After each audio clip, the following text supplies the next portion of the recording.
Blood pressure एक common बीमारी हो गई है और इसमें एक चीज़ और देखने में आई है कि कुछ लोग बीपी को लेके बड़े भयभीत रहते हैं और वो बार बार अपना ब्लड प्रेशर देखते हैं और पैनिक में जाते हैं।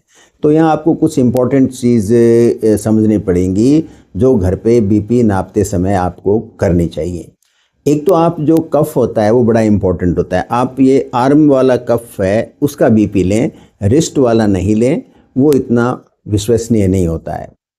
दूसरा क्या होता है, जो यहाँ का कफ है उसको आप नाप के देखें, वो एग्जैक्टली आपके फिट होना चाहिए, वो बहुत ज़्यादा लूज़ नहीं होना चाहिए। और जब उसको बांधें तो वो बिल्कुल अच्छी तरह से, बहुत टाइट भी नहीं हो और बहुत लूज़ भी नहीं हो, बिल्कुल अच्छी तरह से फिट हो, तब बीपी सही आएगा।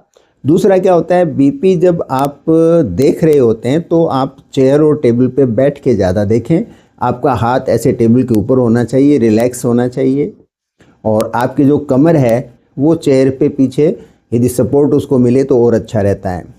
दूसरा, ब्लड प्रेशर नापने से पहले 3 या 4 आप लंबी सांस लें, सो दैट आप शारीरिक तौर पे, मानसिक तौर पे रिलैक्स हो जाएं, आपकी पल्स है वो सेटल हो जाए। इसके अलावा बार बार नहीं देखें। दिन में आपका बीपी एक बार नॉर्मल आ गया, फिर आप सोचो अब बढ़ गया कि नहीं बढ़ गया, या थोड़ा बॉर्डर लाइन है तो उसको हर आधा घंटा से आप दिन में 10 या 12 बार देख रहे हैं। ऐसा देखने से सारा का सारा आपका सिस्टम डिस्टर्ब हो जाएगा। दूसरा, जब बीपी इंस्ट्रूमेंट आप खरीदें तो वो अच्छा वाला खरीदें, बढ़िया कंपनी का खरीदें, वेल एस्टेब्लिश जिसकी रेपुटेशन हो वो ही खरीदें। वहाँ सस्ते के चक्कर में नहीं जाएं, क्योंकि ये वन टाइम इन्वेस्टमेंट है। और यदि वो इलेक्ट्रिक हो तो देखें या तो वो आपके इलेक्ट्रिक सॉकेट से कनेक्ट हो, और या फिर उसकी जो बैटरी आप यूज़ करें वो बहुत ज़्यादा पुरानी नहीं हो जाए, अदरवाइज़ तो आपकी रीडिंग है वो थोड़ी गड़बड़ आ सकती है।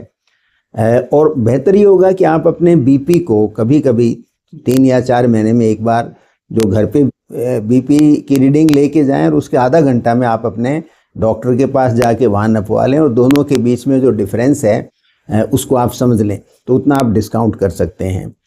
और ये बीपी नापने की कई जो ऐप्स आती हैं आजकल, कोई रिस्ट वॉच और इस तरह की आती हैं, आप उन सब को बिल्कुल अवॉइड करें, क्योंकि वो उसमें बड़ा फ्लक्चुएशन है। अभी तक वो कोई बहुत एस्टेब्लिश्ड और उनका स्टैंडर्ड जो है वो फिक्स नहीं हुए हैं, तो कई वजह से वो गलत रीडिंग दे देती हैं और पैनिक पैदा कर देती हैं।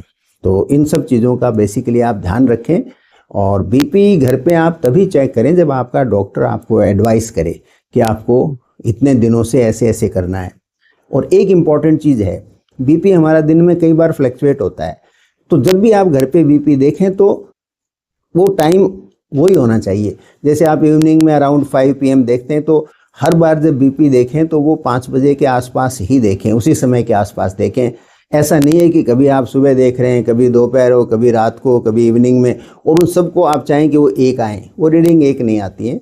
बीपी हमारा अप डाउन होता रहता है थ्रू आउट डे। इस बात को ध्यान रखना भी बहुत ज़रूरी है, क्योंकि ये बड़ा पैनिक का कारण कई लोगों में देखने में आता है।